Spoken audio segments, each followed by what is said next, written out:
Tonight, more than 100 members of Congress have now signed on to a letter that'll go to the director of the ATF, expressing serious concern over a new proposal to ban certain kind of ammunition for a variety of firearms. Representative Bob Goodlatte, chairman of the House Judiciary Committee and author of that letter, joins us. Mr. Chairman, good to see you. Good to see you, Shannon. Okay, so the ATF is citing back to an old law that says certain kinds of ammunition can't be used because the worry is about it being used on law enforcement officers. But there are exceptions to that law. You can apply for an exception, and a number of things have been accepted. That may go away in certain cases. Why should we be worried? Well, we should be worried because the Second Amendment protects the rights of law-abiding citizens to own firearms, and the AR-15 is the most popular sporting rifle. More than 5 million Americans own them. Hundreds of thousands are sold every year, and the president has tried to ban this rifle. The Congress has refused, and now it appears that he's taking his pen and his cell phone and through the ATF is trying to ban the second most popular ammunition that is used in that rifle, and they're doing it in a way that appears to violate the Administrative Procedures Act. They're not doing it out in the open in a public process.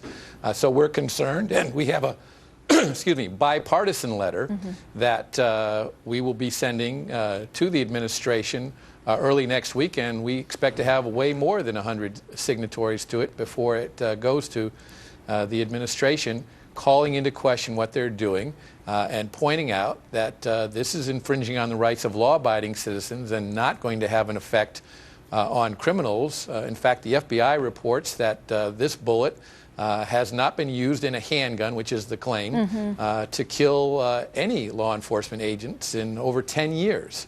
So we think that it's really targeted at gun control and not at protecting law enforcement and protecting the rights of law-abiding gun owners. And the White House seemed to say that this is more of a DOJ, ATF issue, let them handle it. Well, we did get a response from the DOJ. It said it's simply proposing and requesting public comment on a framework to enforce the law that Congress passed and to provide guidance for the industry through a transparent process for making exemption decisions. They say this is all going to go to public comment. They're not trying to hide anything and that everybody's going to have a chance to weigh in.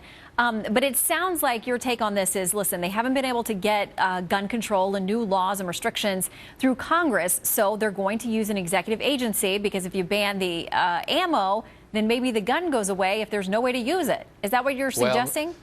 Not only that, but the framework, the so-called framework that they're following is something that they've made up. It is not the normal process, and there is no assurance that when these public comments are made, that those comments will be made public.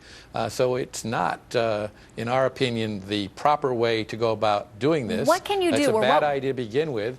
And they're not following the law. What power do you, as a lawmaker and the chairman of a very important committee on the Hill, what power will you all have if the ATF decides to move ahead with this? I mean, do you envision lawsuits? What do you think is going to happen? Well, I think there could be lawsuits. There could be funding limitations on the enforcement of this. Certainly, we're starting out by sending a letter, raising our concerns, asking questions about why they're doing it this way, and we certainly hope they'll respond to that. But more importantly, we hope that they will follow the law and make sure that this is a transparent process and identify a reason why this should be changed when for 30 years this bullet has been acceptable on the market, and we are not aware of evidence that shows a justification for taking this off of the market when it is so popular and used by so many law-abiding American citizens.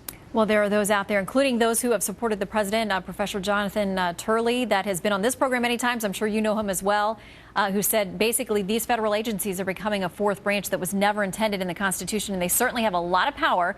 So it's good that folks like you and your bipartisan group keep an eye on them. So keep us updated, Mr. Chairman. Well, thank you, and we will, Shannon. Thanks. All right, with new details leaking tonight on the U.S. nuke deal with Iran, we're going to hear from one analyst who thinks, from what we know about it so far, it's appalling. Those are his words. Plus, the White House is tonight getting a major wake-up call on terror from the National Intelligence Director. Next.